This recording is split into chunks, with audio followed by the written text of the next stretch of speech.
Naranasan nyo na ba ang pakiramdam na kahit anong ingat natin sa pagkain at sa ating pamumuhay, pakiramdam natin ay may mali pa rin, yung tipong kinakain natin araw-araw ang mga paborito nating pagkain pero unti-unti pala tayong nilalason ng hindi natin namamalayan, maaari itong humantong sa malubhang sakit tulad ng kanser na ating kinatatakutan o ang unti-unting pagkalimot at paghina ng isip na nauuwi sa demensya, mga kondisyon na ayaw nating maranasan lalo na sa ating edad at sa yugtong ito ng ating buhay.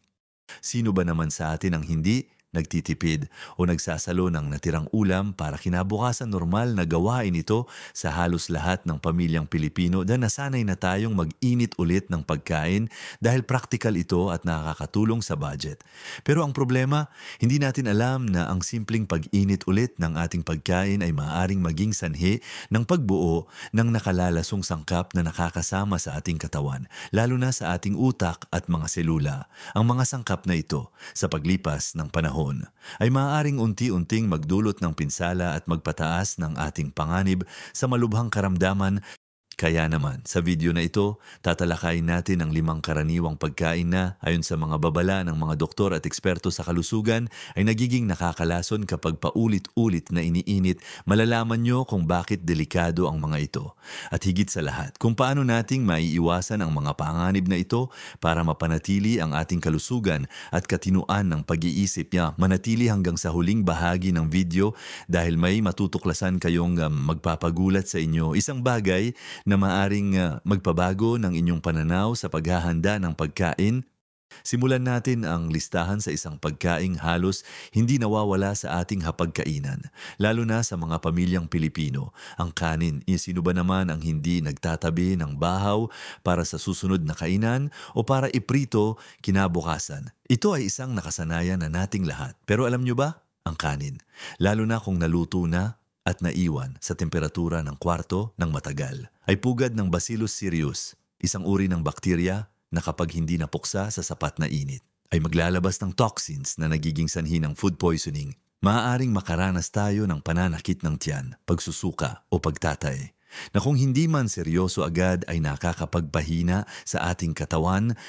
Pero higit pa rito, ang paulit-ulit na pag-init ng kanin, lalo na kung nababad ito sa maligamgam na temperatura ng matagal, ay maaaring magpabilis sa pagbuo ng mga chemical compounds na ayon sa ilang pag-aaral at babala ng mga doktor ay nagpapataas ng inflammation sa ating katawan. Ang patuloy na inflammation na ito, lalo na sa pangmatagalan, ay iniuugnay sa mas mataas na panganib sa iba't ibang uri ng sakit, kasama na ang ilang uri ng kanser na lumalabas sa iba't ibang bahagi ng katawan at mga kondisyon na nakakaapekto sa pag-iisip, tulad ng Alzheimer's disease o dementia. Isipin nyo, ang simpleng kanin na ating pinagkakatiwalaan bilang pampuno sa tiyan ay maaaring maging sanhi ng malaking problema sa ating kalusugan kung hindi natin ito bibigyan ng sapat na pansin sa paghawak at pag-iimbak. Para maiwasan ang panganib na ito, ang pinakamainam na gawin ay kainin agad ang kanin pagkaluto. Kung may natira, mahalaga na ilagay agad ito sa refrigerator sa loob ng 1 oras pagkatapos maluto upang mapigilan ang pagdami ng bakterya. Kung iinitin ulit, siguraduhing umabot sa tamang temperatura, ibig sabihin mainit na parang bagong luto, para mapatay ang anumang bakterya na maaaring nabuo. Mas mainam din kung kukuhanin lang ang sapat na dami na kakainin at iinitin iyon, kaysa iinitin ang buong kaldero ng kanin ng paulit-ulit sa ganitong paraan. Maiiwasan natin ang paulit-ulit na pagbabago sa temperatura na nagdudulot ng problema. Isipin nyo na lang, ang bawat pag-init ay isang risk. Kaya gawin lang ito kung talagang kailangan at sa pinakamaingat na paraan. Sunod sa listahan ay ang manok. Sino ba naman ang hindi mahilig sa adobo, tinola o nilagang manok na masarap iinitin ulit kinabukasan? O kaya naman ay nagtitira ng pritong manok para sa merienda. Pero alam nyo ba na ang manok ay isa sa mga pagkaing delikado? Iinitin ng paulit-ulit. Ang protina sa manok ay napakakomplikado kapag iniinit ito ng paulit-ulit, lalo na sa mataas na temperatura. Ang istruktura ng protina ay nagbabago. Ito ay nagiging mahirap tunawin para sa ating katawan kapag hindi maayos ang panunaw. Maaaring magdulot ito ng discomfort tulad ng pananakit ng tiyan, pagtatae o pagsusuka na nakakapagpahina sa atin, lalo na kung tayo ay may edad na. Pero higit pa riyan, May mga pag-aaral na nagpapahiwatig na ang sobrang pag-init ng karne, lalo na ang manok, ay maaaring maging sanhi ng pagbuo ng heterocyclic amines o HCAs, na isang uri ng carcinogen. Ang HCAs ay nabubuo kapag ang protina at creatine sa karne ay naluluto sa sobrang init. O kaya naman ay paulit-ulit na naluluto, kaya kapag iniinit ulit ang manok, lalo na kung umabot ulit sa matinding init, mas lalo itong lumalala at nagiging mapanganib. Hindi lamang ito nagdudulot ng problema sa digestion, kundi nagdaragdag din ito ng posibleng panganib sa ating mga selula na sa katagalan ay maaaring humantong sa mga seryosong kondisyon tulad ng kanser. At dahil ang ating katawan ay isang komplikadong sistema, ang anumang kemikal na nakakasira sa ating mga selula ay maaaring makaapekto rin sa ating cognitive functions, na sa pangmatagalan ay maaaring magresulta sa mga isyu sa memorya at pag-iisip na nauuwi sa demensya na ayaw nating mangyari. Para maiwasan ito, pinakamainam na kainin agad ang nilutong manok. Kung may matira, palamigin agad ito at ilagay sa refrigerator sa loob ng 2 oras para hindi lumago ang bakterya. Hindi pag-iinitin ulit. Siguraduhing sapat lang ang iinitin at isang beses lang. Iwasan ang pag-iinit ng manok sa microwave ng sobrang tagal o sa mataas na init. Mas mainam kung dahan-dahan ang pag-init, o mas mabuti pa, gawin itong cold dish kung posible, tulad ng chicken salad, para hindi na kailangan iinitin ulit at maprotektahan ang istruktura ng protina. Ang susi ay ang pag-iwas sa labis na pagbabago ng istruktura ng protina sa manok at pagbuo ng mga nakakasamang chemical. Ang pagiging maingat sa paghahanda ay malaking tulong sa pagpapanatili ng ating kalusugan. Ngayon, dumako naman tayo sa gulay na may dahon. Alam nyo ba, kahit gaano pa ka-healthy ang gulay, lalo na ang mga gulay na may dahon tulad ng spinach, kangkong, mustasa, o pechay na paborito nating isama sa mga ulam tulad ng sinigang o pinakbet, ay maaaring maging delikado kapag iniinit ulit. Ang mga gulay na ito ay natural na mayaman sa nitrates. Ang nitrates ay hindi naman agad masama, pero kapag ang gulay na may nitrates ay iniinit ulit, lalo na sa mataas na temperatura, ang mga nitrates ay nagbabago at nagiging nitrites. Ang problema ay hindi lang doon nagtatapos. Ang nitrites na ito ay maaaring makipag-ugnayan sa ibang mga chemical sa ating katawan at bumuo ng nitrosamines. Ang nitrosamines, ayon sa maraming pag-aaral at babala ng mga doktor, ay kilalang carcinogenic compounds. Ibig sabihin, nakakapagdulot ng cancer. Kaya, ang simpleng pag-init ulit ng gulay na may dahon ay maaaring nagpapataas ng panganib sa ilang uri ng kanser, lalo na sa digestive system tulad ng kanser sa tiyan o kolon. Bukod pa rito, ang pagkakaroon ng mga nakalalasong compound sa katawan ay maaaring magdulot ng oxidative stress na nakakasira sa mga selula ng ating utak. Ang paulit-ulit na pagkalantad sa ganitong uri ng stress ay iniuugnay sa mas mataas na panganib ng neurodegenerative diseases tulad ng Alzheimer's at Parkinson's na nauuwi sa demensya. Kaya, habang iniisip natin na nagtitipid at nagiging praktikal sa pag-iinit ng gulay, maaari pala tayong naglalagay sa panganib sa ating utak at memorya na napakahalaga para sa ating kalayaan at kalidad ng buhay. Ang pinakamainam na gawin ay kainin agad ang gulay pagkaluto. Kung may matira, mas mainam na huwag na itong iinitin ulit. Kung talagang hindi maiiwasan, ilagay agad sa refrigerator at iinitin lang ng mabilis at isang beses lang, at siguraduhing umabot sa sobrang init para mapatay ang anumang bakterya. Pero mas mainam pa rin kung kakainin agad ang sapat na dami at huwag na magtira o iwasang iinitin ulit ang mga gulay na may dahon. Isipin ninyo na ang pagiging malusog ay mas mahalaga kaysa sa pagtitipid sa pagkaing delikado na pala kapag iniinit ulit. Mas mainam magluto ng sariwang gulay sa bawat kainan, kahit maliit na porsyon, kaysa sa iinitin ulit ang lumang luto na gulay na may panganib na dala. Sa puntong ito, marahil ay napagtanto na natin na ang pagiging praktikal sa pag-iinit ng pagkain ay may kaakibat palang malaking panganib sa ating kalusugan. Pero hindi pa rito natatapos ang ating listahan. Mayroon pa tayong 2 pagkain na kailangan nating pagtuunan ng pansin. Handa na ba kayong malaman ang mga ito? Huwag kayong bibitaw dahil ang mga susunod na impormasyon ay mahalaga rin para sa inyong patuloy na kalusugan. Ngayon, dumako naman tayo sa ikaapat na pagkain na dapat nating pag-ingatan sa pag-iinit ulit. Ang patatas, sino ba naman ang hindi mahilig sa patatas mapaprito, nilaga, sinabawan, o nasa halo-halong ulam tulad ng menudo o afritada? Paborito ito ng marami at madalas din nating itira at iinitin ulit. Pero alam nyo ba na ang patatas, lalo na kung naluto na at naiwan sa temperatura ng kwarto ng matagal bago iinitin ulit, ay maaaring maging sanhi ng pagdami ng isang uri ng bakterya na tinatawag na Clostridium botulinum. Ang bakterya na ito ay gumagawa ng toxins na nagdudulot ng botulism, isang seryosong uri ng food poisoning na maaaring maging nakamamatay. Ang botulism ay nakakaapekto sa nerve system at maaaring magdulot ng paralysis at hirap sa paghinga. Kahit hindi ito direktang nagdudulot ng kanser o demensya, ang seryosong karamdaman tulad ng botulism ay nagpapahina sa ating katawan at nagiging sanhi ng matinding stress sa ating sistema, na sa katagalan ay maaaring makaapekto sa pangkalahatang kalusugan at pag-andar ng ating utak. Ang isang malubhang sakit ay maaaring magdulot ng seryosong pagbaba ng kalidad ng buhay. At doon tayo umiiwas.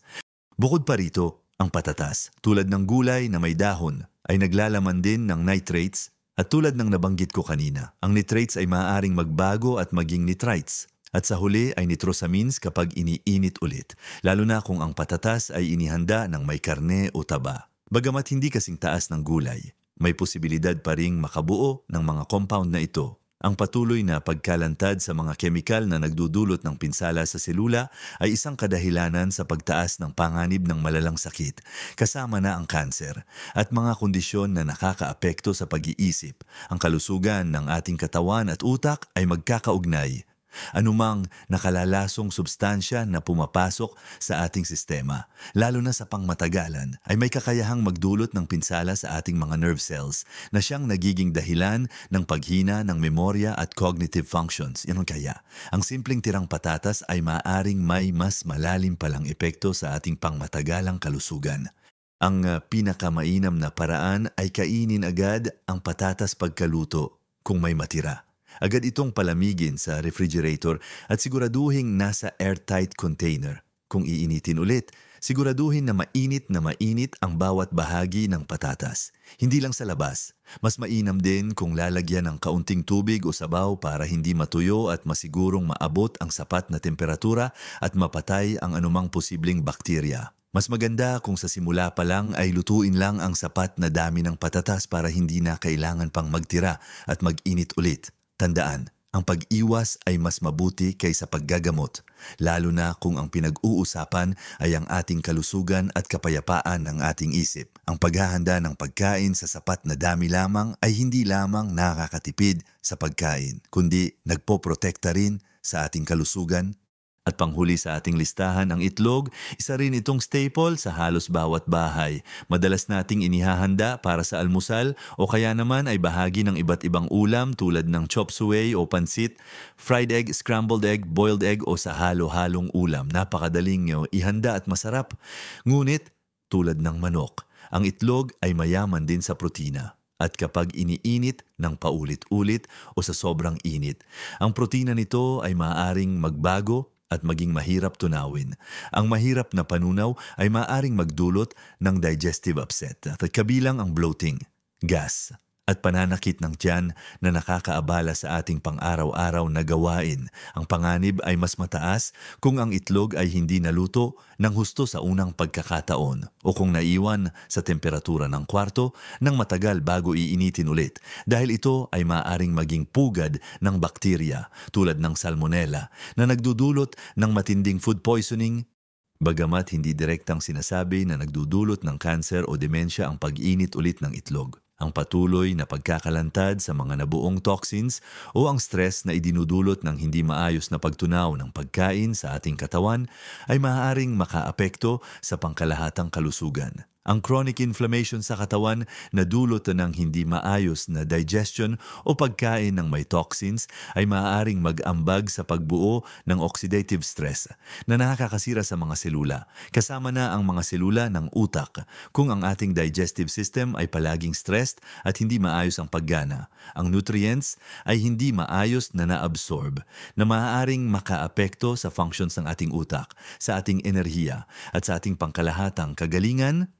Ang mga doktor ay nagbibigay babala na ang anumang paulit-ulit na pagkalantad sa hindi natural o nabagong kemikal sa pagkain ay may potensyal na magdulot ng pangmatagalang pinsala sa selula, na siyang nagiging dahilan ng mga seryosong karamdaman tulad ng cancer at paghina ng cognitive function. Kaya, mahalaga ang pagiging maingat sa paghahanda at pagkonsumo ng itlog para maiwasan ang panganib. Pinakamainam na kainin agad ang itlog pagkaluto.